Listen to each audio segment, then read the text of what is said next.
हम और आप लोगों को हिंदू बना करके और हाथ जोड़ करके अगरबत्ती करके पूजा पाठ करने के लिए लगा रखा है।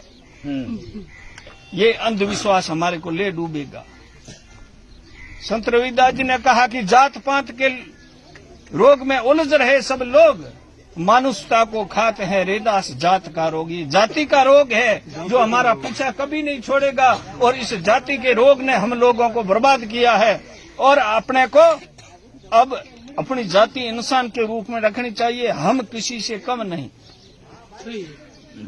ये जो हम पूजा पाठ करते हैं, इस जो जाते हैं इन यात्राओं में, तब हमारे लोग मतलब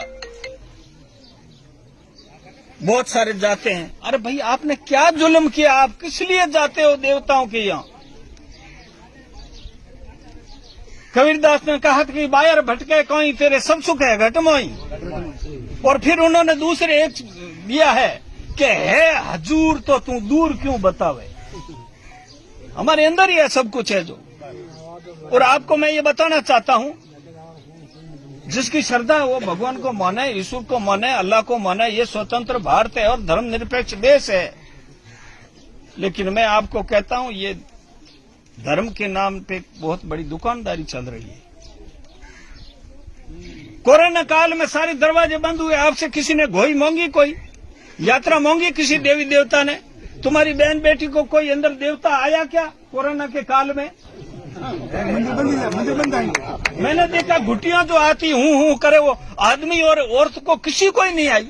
देवता सबके पंड से निकल गए। एक मौत का भय सताने लगा।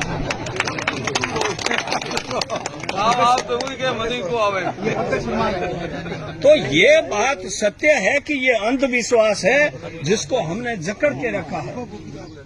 हम लोगों में एक ही बाबा साहब के मिशन को मानो और अपनी बेटियों और बेटों को पढ़ाओ। और उसके बाद में मैं आपको एक बात के लिए जो मैंने सुना, उसके लिए आपको इस 14 या 24 गांवों के परगना को मैं कोरोना पट्टी के लोगों को बात का धन्यवाद देना चाहता हूं कि आपने ओसर मोसर बंद करके, मीठा बंद करके दाल रोटी का सिस्टम किया है। उसके लिए आपको, पूरी आपके पंच पटेलों को सबको धन्यवाद देना चाहता हूं कि ये समाज सुधार की दिशा में कदम उठाया गया है।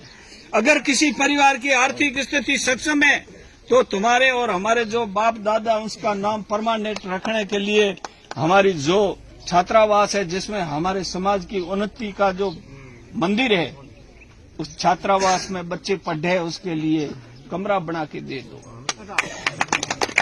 कम आपके पास समर्थता है तो उसके अंदर कम पैसे ही दे दो। लेकिन पैसा है वो आगे भी हमारे काम आए। एक दिन री शोभा और उम्र रोबा, एक दिन महीना मीठा बनाना, ये बिल्कुल काम छोड़ दो। और मैं उसी क्रम में ही चल रहा हूं, हमारे वहां भी छोड़ा है।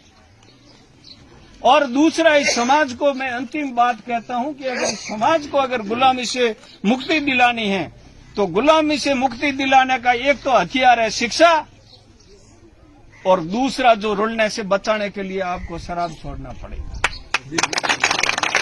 इससे ज्यादा कोई दूसरी चीजें हैं? अगर शराब के नशे में आपसे सारी चीजें छीन ली जाएगी। एक कोई साधु टाइप का व्यक्ति था, उसको फंसा लिया कहीं और कह दिया कि तुम्हारे सामने 3 चीजें, इसका यूज कर। तो 3 उसके उसूल के खिलाफ थी। या तो मीट खा, या प्राय स्त्री से संभोग कर, या ये फिर शराब पी। उसने कहा ये तीनों चीजें तो मेरे तो उसूलों के खिलाफ है। फिर उसने आखिर में कहा चलो पानी है, खड़ो है, मीठो है, जेड़ो है, जो है थोड़ो है, पी लो।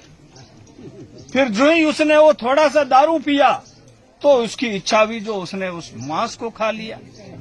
और जब मांस खाया तो वो तीसरे वाला भी उल्टा काम करने की उसकी बुद्धि चली गई। तो ये बर्बादी का कारण है। आप मेहरबानी करके अपने घर में बच्चा है, उसको आप शराब की आदत छुड़ानी पड़ेगी।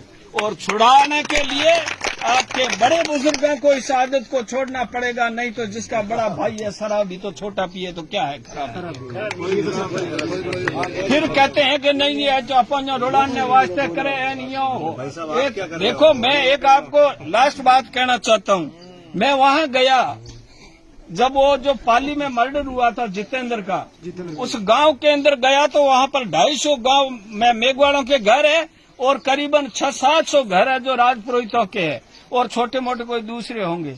मैं उस गांव के अंदर जब घुसा तो मैंने देखा सारी पक्के मकान जाकर के मैं रुका वहां, तो मेघवालों के घर के आगे रुका तो ये सेम उसी टाइप का मकान।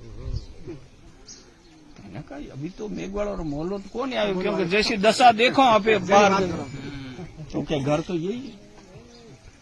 फिर वहां जाकर के मैंने पूछा तो 250 घरों के पास 1 इंच जमीन खातेदारी नहीं। अब आज इस परिवार के पास मैंने पूछा कि 200 बीघा जमीन है, लेकिन उससे भी ज्यादा हो सकती है, और उनके पास इंच जमीन नहीं। मैंने कहा ये फिर तुमने ये ऐसे मकान कैसे बना लिए?